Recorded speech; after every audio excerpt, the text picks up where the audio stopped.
Mesdames et messieurs, bonsoir ou bonjour, ça dépend de l'heure à laquelle vous nous suivez et bienvenue dans votre émission Une femme, un jour, une émission qui met en exergue les prouesses des femmes accomplies. Et pour ce nouveau numéro, nous vous proposons de découvrir une femme accomplie, une femme entrepreneur, une femme qui est présidente d'une très grande fondation, bref, une femme qui revêt plusieurs casquettes. Et qui est cette femme? Cette femme n'est autre que Madame Grace Mbongi. Alors, pour ne pas tout divulguer avant le début de l'émission, je vous propose de suivre ensemble avec moi qui est Madame Grace Mbongi. Suivez. Voilà, moi c'est Grace Mbongi, femme d'affaires, entreprenante. Et récemment, il y a déjà 7 ans déjà de cela que j'ai fondé la fondation Grace Monde, qui lutte pour la gratuité de la maternité, que la femme ne meurt plus en donnant la vie et qu'un enfant ne meurt plus en venant au monde. Cela, j'ai eu à obtenir plusieurs prix liés à ce combat, ainsi que j'ai eu aussi un honoris causa des États-Unis, de Miami. Je suis ambassadrice de la paix, ambassadrice du développement. J'ai eu récemment un certificat d'honneur qui m'a aidé. J'ai eu un certificat d'honneur qui a été dédié à ma personne le 8 mars récemment par la diaspora congolaise de l'Afrique du Sud. Bon, d'abord, c'était par rapport à mon journal, Grace Monde, le magazine Grace Monde,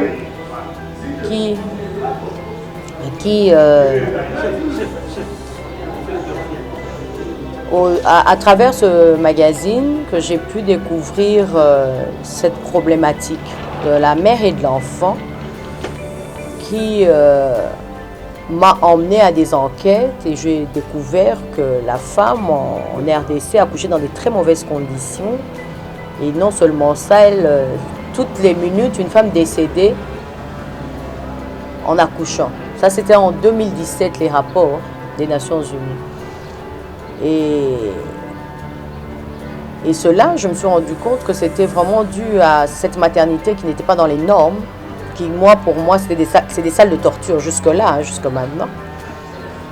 Et je découvre encore que la femme reste prisonnière après cet accouchement tragique. Mais encore, je me rends compte que la femme, elle est aussi abusée sexuellement par les corps médicaux parce que, bon, elle n'avait pas le choix, elle devait rester là et pour une libération quelconque, elle devait donner son corps pour qu'elle soit libérée.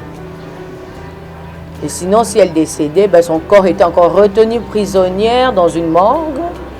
Et comme elle avait une dette en accouchant, dette de la morgue, donc le corps n'était pas remis à la famille pour qu'elle soit enterrée dignement, qu'il y ait des obsèques dignement.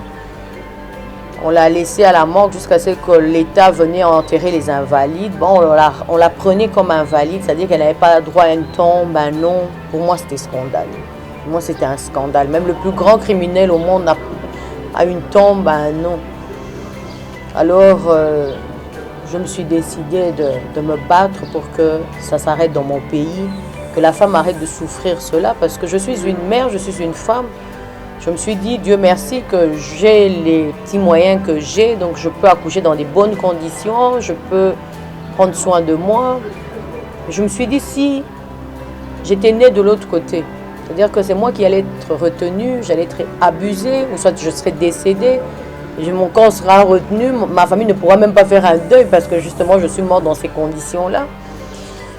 Non, je me suis vraiment mise à la place de toutes ces femmes et je me suis dit que si je suis de l'autre côté, c'est vraiment la grâce de Dieu.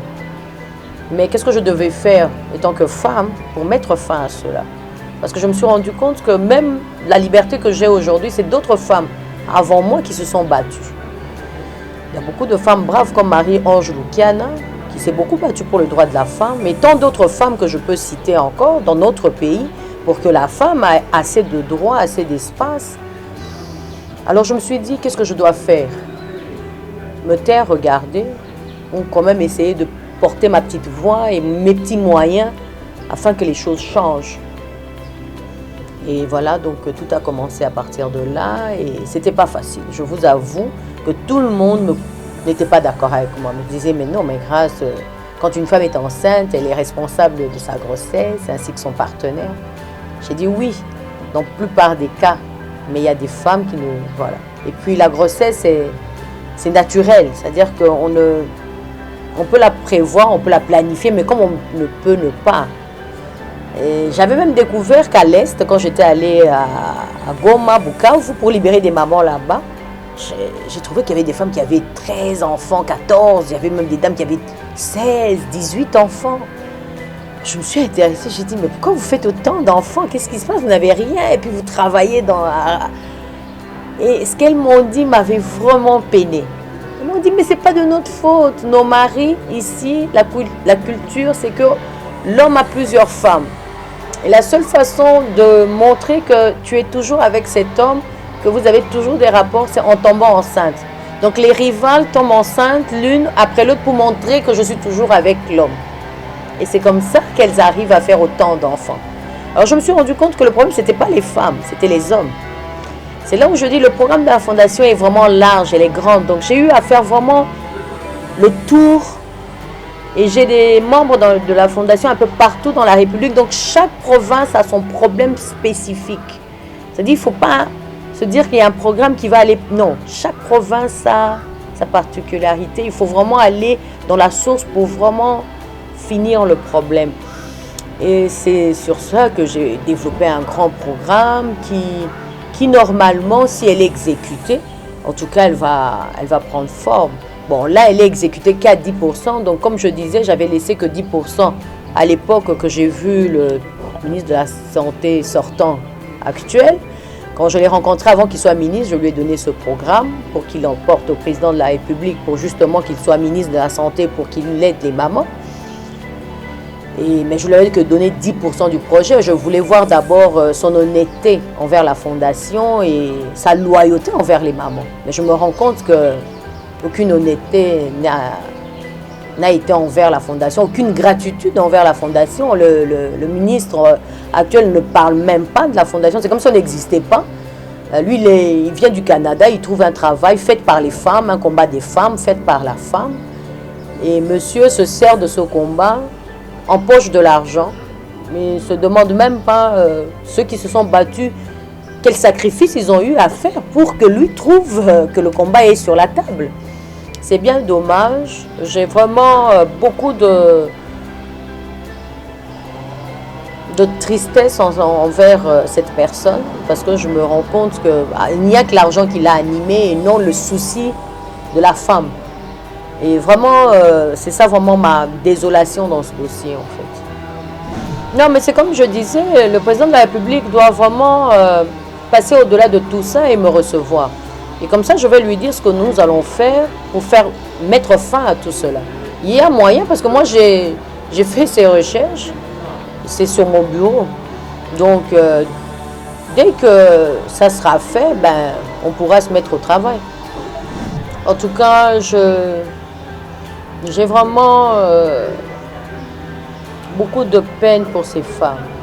Elles rencontrent vraiment énormément de difficultés et elles ne sont pas comprises.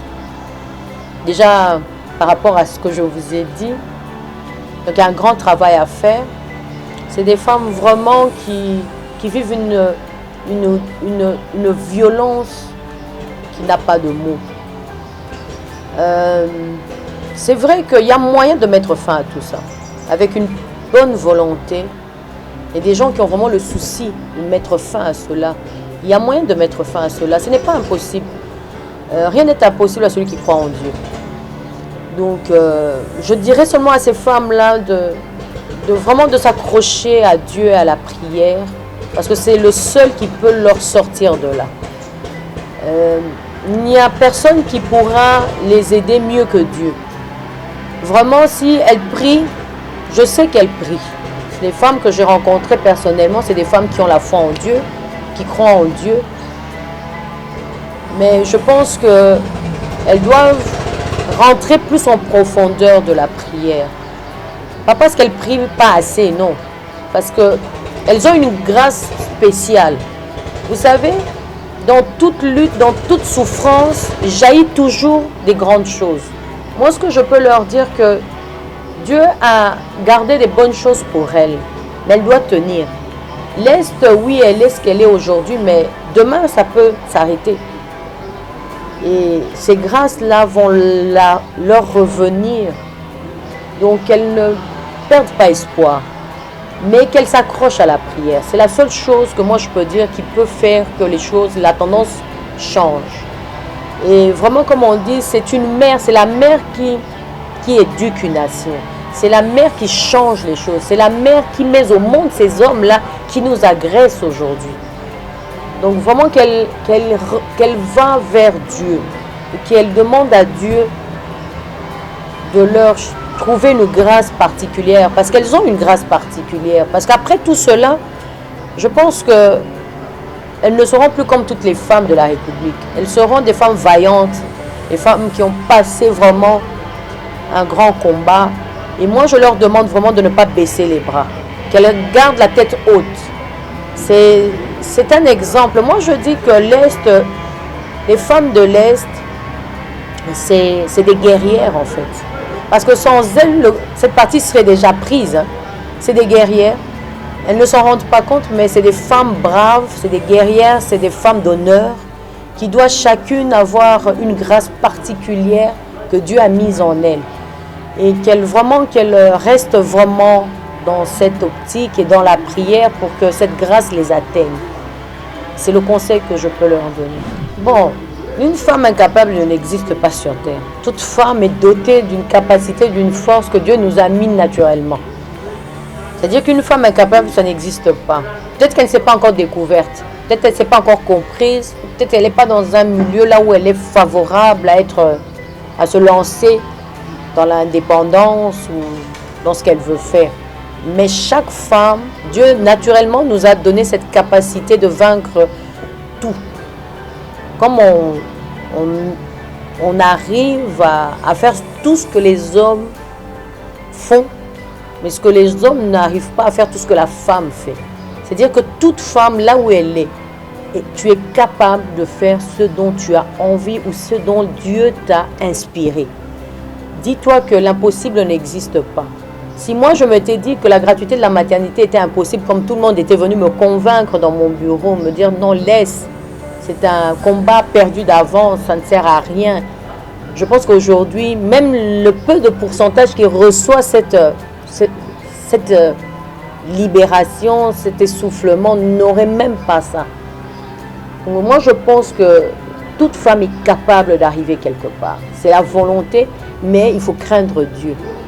J'ai déjà remarqué que les hommes n'ont pas besoin de beaucoup prier ou faire beaucoup d'efforts pour que Dieu exauce leurs prières. Je ne sais pas si toutes les femmes ont déjà remarqué cela. Ils ont une grâce particulière, même quand ils doivent aller chercher du travail, donc ils doivent créer quelque chose, même quand ils doivent se lancer en politique ou dans les affaires ou quoi que ce soit, ils ont cette facilité. Moi, je pense que Dieu a une facilité d'écouter les hommes, tout simplement, peut-être parce qu'il respecte les commandements de Dieu. Nous, les femmes, le fait que nous donnons naissance, nous créons, donc nous donnons la vie comme Dieu a donné la vie, on se prend un peu comme des petits dieux.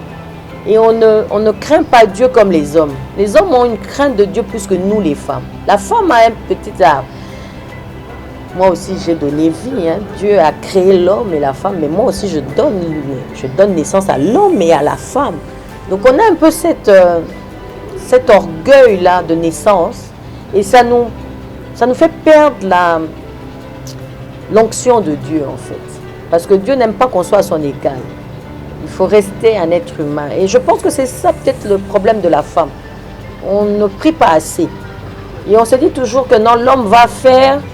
Et déjà, je suis une femme. Je sais que si je mets au monde, j'ai des enfants, mon mari va tout faire pour moi. Donc ça veut dire tu te lâches. Et on a l'impression qu'on doit... Non, je pense que l'homme a déjà compris qu'il faut respecter la parole de Dieu pour avoir sa grâce. Et la femme est un peu réticente, un peu orgueilleuse en fait. Et je pense que c'est ça en fait que la femme doit comprendre. Lève-toi, prie. Et tu verras que Dieu descendra la grâce dans ta maison, dans ta vie. Les hommes ont beaucoup plus cette discipline. Sincèrement, j'ai déjà remarqué. C'est pour cela que nous, les femmes, et puis on a aussi un grand défaut, la femme. Quand on se marie, on prend nos maris pour nos dieux. Et Dieu n'aime pas ça. Dieu est un Dieu jaloux. Dieu reste Dieu. Ton mari n'est pas ton Dieu. Et là, déjà, tu perds cette onction envers Dieu. Tu perds déjà cette bénédiction que Dieu veut te donner parce que tu mets ton homme avant ton Dieu. Un bête exemple pour que les gens comprennent ce que je suis en train de dire. Si ton mari te dit aujourd'hui, tu ne pars pas à l'église, tu ne partiras pas.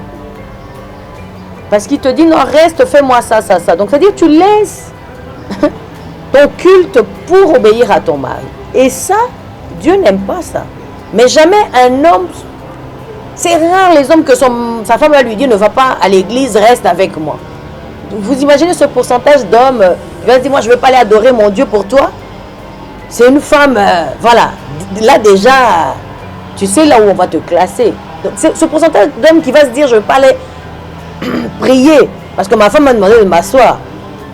Même les téléspectateurs là où ils sont, ils comprennent ce que je dis. Ils sont vraiment infimes. L'homme, quand il sait il doit aller prêcher, il doit aller à l'église, il doit faire son jeûne, il doit faire ses prières. Il n'y a aucune femme qui va l'arrêter. Aucune. Même la mère de ses enfants ne peut même pas l'arrêter. Il va lui donner le programme. Il va dire, je suis en jeûne et en prière pendant 1 mois. C'est-à-dire que même la sexualité, tout ce que tu veux, la dame va respecter ce que son mari va dire. Mais même maintenant, le sens inverse. Quand toi, tu te dis, je veux faire un jeûne pendant 1 mois, je ne veux pas que mon mari me touche. Dès que ton mari va te faire comprendre que non, ben, je vais aller dehors, tu vas lâcher. Tu vas aller chercher à le satisfaire. Mais quand tu lâches ton onction que Dieu te demande. Tu dois faire ta prière, tu dois faire ton jeûne. Mais là, tu lâches pour suivre. Mais comment veux-tu avoir une onction à ce moment-là? Et c'est là, en fait, beaucoup de femmes ne se rendent pas compte. Ne se rendent pas compte. Même pas pour ça, elles se disent, ah, si je fais ça, mon mari ne me donnera plus mon argent de poche. Mon mari ne va plus m'offrir la Jeep que je veux parce que je me suis dit que je vais prier pendant 1 mois. C'est-à-dire que il ne va plus me donner ce que je veux. Et celle qui est dehors aura un avantage envers moi. Mais tu oublies ton Dieu. C'est-à-dire que tu places ton mari avant Dieu. Et ça, c'est un péché. Et ça, c'est l'erreur que beaucoup de femmes, la plupart de femmes, moi-même, je l'ai commis. Si aujourd'hui, je vous en parle, c'est parce que j'ai commis cette erreur. Et je me suis rendu compte que ton mari n'est pas ton Dieu. C'est ton partenaire de vie. Et ton mari ne va jamais sacrifier ses prières, ni ce que Dieu lui a révélé pour rester avec toi. Et jamais tu trouveras un homme comme ça, qu'il a reçu l'onction de Dieu. Et sa femme lui dit, non, reste, on va... Même dans l'histoire de la Bible, ça ne s'est jamais produit. Mais tu verras toujours le sens inverse. Il n'y a qu'un seul homme qui est tombé, je pense, dans l'histoire, c'est Samson. Quand il a révélé son secret à Dalida. Mais il reste vraiment l'exception dans l'histoire. Mais à la fin, Dieu lui a accordé quand même la grâce qu'il lui avait promis de libérer. Parce qu'à la fin, il était victorieux. Mais vous savez combien de femmes qu'à la fin, ils n'ont même pas eu aussi cette grâce. Parce qu'ils n'ont pas suivi la voie de Dieu. Parce que quand Samson s'est rendu compte qu'il avait enfreint Dieu pour faire plaisir à Dalida, il est allé en prison. Mais quand il est allé en prison, il n'a pas continué à chercher Dalida. Il s'est mis à demander pardon à Dieu. Il n'a pas repris les mêmes péchés. Mais nous, la femme, non. Tu vas reprendre toujours les mêmes erreurs. Et ce qui t'a été révélé ne te sera pas révélé parce que tu as perdu toi-même ton onction. Et beaucoup de femmes sont dans cette dynamique-là. C'est pour ça que vous allez voir qu'il y a moins de femmes pasteurs, il y a moins de femmes entrepreneurs. Parce qu'en fait, la femme est dans « je me sacrifie pour l'homme » parce que pour toi, maintenant, ton mari est devenu ton Dieu. Et il y a même des gens qui prêchent cela en disant que non, l'homme est le Dieu de la maison. Mais c'est un péché énorme. Déjà, un couple qui commence par là, c'est un couple qui sera déjà déstabiliser dès au départ, parce que Dieu reste Dieu. Et Dieu, il le dit bien, il est un Dieu jaloux. Alors l'homme ne peut pas devenir ton Dieu. Là déjà tu as commis un grand péché. Déjà toi à la fin quand tu acceptes cela, tu as perdu ta grâce. Tu as perdu ta grâce. Donc ça c'est un conseil vraiment que je donne à toutes les femmes. Je me suis donné à moi-même. Donc c'est vraiment quelque chose. Et les hommes ne vont pas apprécier ce que j'ai dit. Parce qu'ils aiment être les dieux de la maison. Mais comme je dis, c'est des petits dieux avec le Dieu en majuscule. C'est un petit Dieu. Parce que Dieu s'écrit avec un D majuscule et non minuscule. Eux, c'est des dieux en minuscule, le petit Dieu. Mais je pense que même un petit Dieu, c'est toujours dangereux de le dire. Et je pense que vous perdez votre onction en disant ça. Parce que Dieu reste Dieu et c'est un Dieu jaloux. Donc, il faut vraiment faire attention. Nous, les femmes, soyons vraiment attentifs à cela.